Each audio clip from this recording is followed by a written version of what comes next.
Hola, bienvenidos a Física sin Problemas. Hoy vamos a corregir el ejercicio B3 del modelo de 2022. Tenemos una espira cuadrada de lado A igual a 30 centímetros que penetra con una velocidad constante de 3 centímetros por segundo en una zona X mayor que 0, ¿vale? Como tenemos aquí en el dibujo. En la que hay un campo magnético de 1 por 10 elevado a menos 3 en el sentido positivo del eje Z, Tesla. En el instante inicial la espira está completamente fuera del campo y con uno de sus lados situados en el eje Y, ¿vale? Que a la que se mueva a la derecha va a empezar a entrar en el campo magnético, básicamente. A representa gráficamente la fuerza electromotriz inducida en la espira en función del tiempo, ¿vale? Y luego, si la resistencia de la espira es de 10 ohmios, obtenga el valor máximo de la intensidad que recorre la espira. Tenemos que la velocidad es 3 y centímetros por segundo. Lo vamos a pasar a metros por segundo, que es 0,03 metros por segundo, ¿vale? Esto sigue igual. Luego, el campo magnético, que es 10 a la menos 3 K Tesla. El lado A, que son 30 centímetros, es decir, 0,3 metros, por lo que nos da una superficie, ¿vale? Superficie es lado por lado, en este caso el cuadrado, pues A al cuadrado. 3 por 3, 9, 2 decimales, pues 0,09 metros cuadrados. La resistencia, que son 10 ohmios. Vale.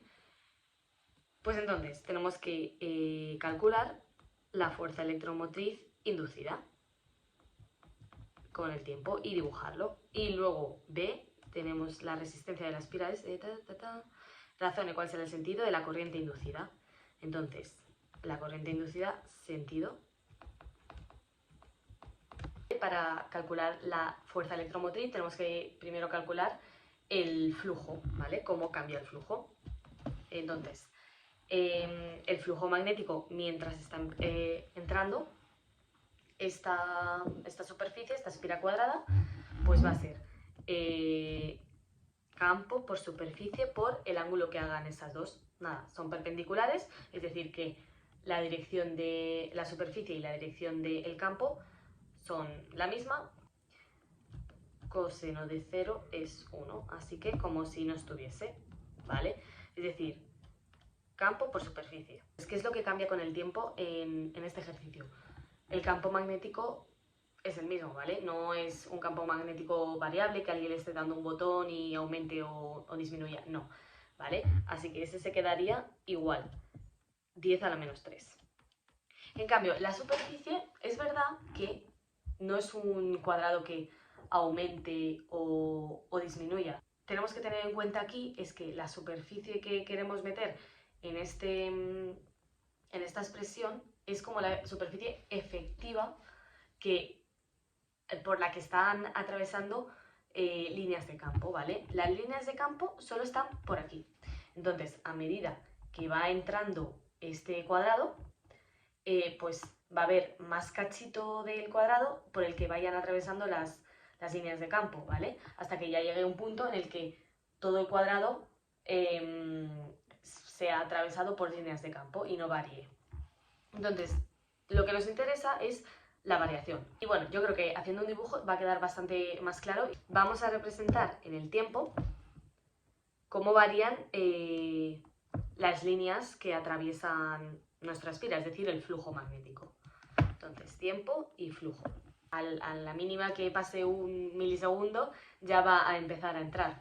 Entonces, antes de que empiece el cronómetro, digamos, no atravesaba ninguna línea, ¿vale? Entonces, el flujo era 0, 0, 0, 0. De repente empieza a moverse dentro del campo magnético, pues cada vez van atravesando más líneas, más líneas, más líneas. Y es algo lineal, ¿vale? Porque como la velocidad es constante y hay el mismo número de líneas a la que entramos, pues nada, va aumentando progresivamente.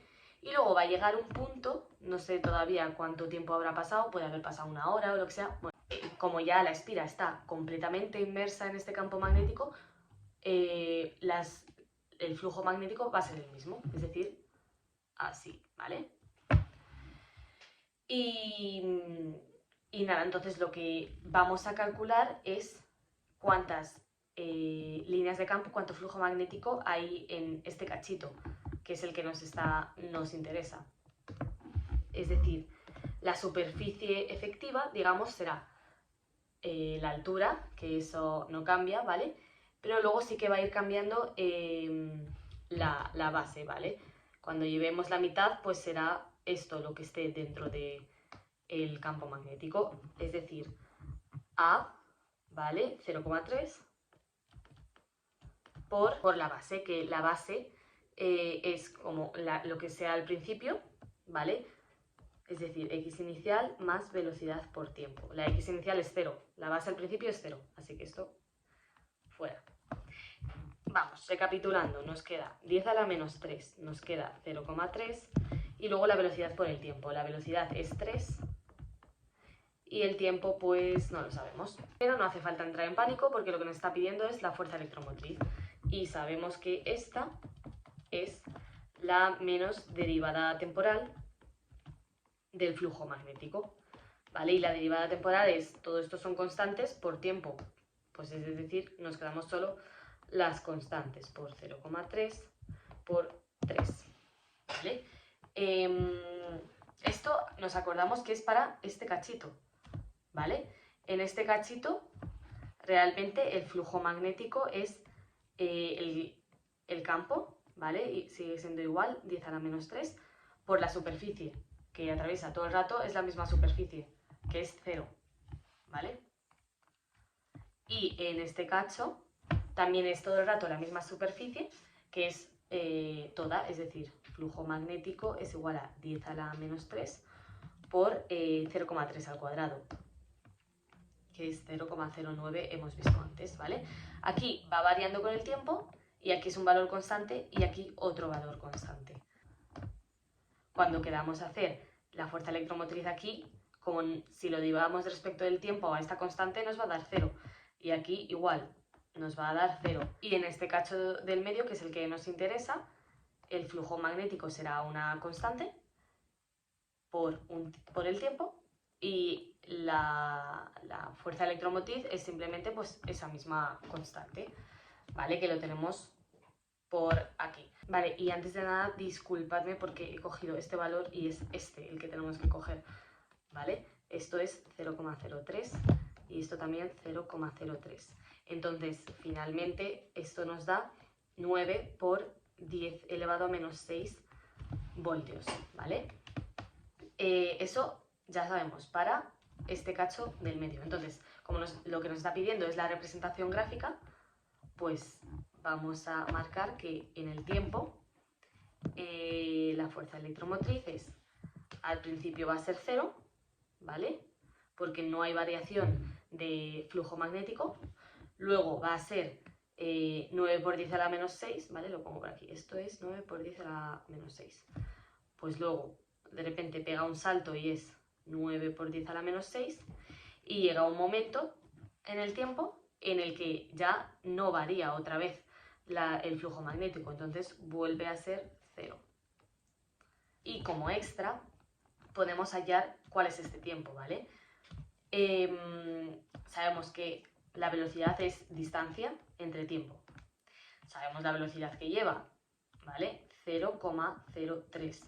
La distancia que tiene que recorrer, pues lo que mide a este lado, que era 0,3. Por lo que ahí tenemos el tiempo, ¿vale? T, si lo despejamos, nos tiene que dar 10 segundos, ¿vale? Estos son 10 segundos y aquí igual va a ser 10 segundos. Vale, hasta aquí la primera parte. Ahora vamos con la segunda. Si la resistencia de la espira es 10 ohmios, obtenga el valor máximo de la intensidad. Vale, pues como el valor máximo de la intensidad vendrá cuando haya el valor máximo de la fuerza electromotriz. Hemos dicho que era 0, tal y 0. Es decir, el valor máximo es 9 por 10 a la menos 6. Pues intensidad igual a voltaje entre resistencia, que es igual a 9 por 10 elevado a menos 6 entre la resistencia, que son 10. Es decir, por 10 elevado a menos 7. Y tenemos que ver qué sentido lleva, ¿vale? Entonces, el campo magnético que hay actualmente es hacia afuera del papel. Como las líneas del campo están aumentando, lo que quiere hacer esta espira es disminuir esas líneas del campo, quedarse como estaba al principio, por lo que va a crear, digamos, un campo magnético inducido que oponga al que ya está, ¿vale? El que está es para arriba y queremos hacerlo uno que se oponga, entonces hacia abajo. Como el campo magnético inducido es hacia abajo, la corriente inducida va en el sentido de las agujas del reloj, ¿vale? Así que sentido horario. Y hasta aquí el ejercicio de hoy. Es verdad que es un poco más diferente a lo que estamos acostumbrados porque nos están pidiendo dibujarlo gráficamente, pero bueno, no nos preocupemos también porque esto era un ejercicio del modelo y bueno, ya sabemos que normalmente los modelos los hacen un poquillo más enrevesados, más teóricos, porque nos quieren preparar bien para el EBAU. Pero bueno, aún así, pues mira, ya nos hemos dado con él, ya hemos visto cómo se haría y si nos lo vuelven a preguntar otro día, pues más o menos sabemos por dónde tirar, ¿no? Aunque no sea exactamente lo mismo, pero vemos el procedimiento que tenemos que hacer. Así que nada, espero que haya quedado claro y si no, pues ya sabéis, podéis escribir un comentario. Nos vemos en el siguiente vídeo.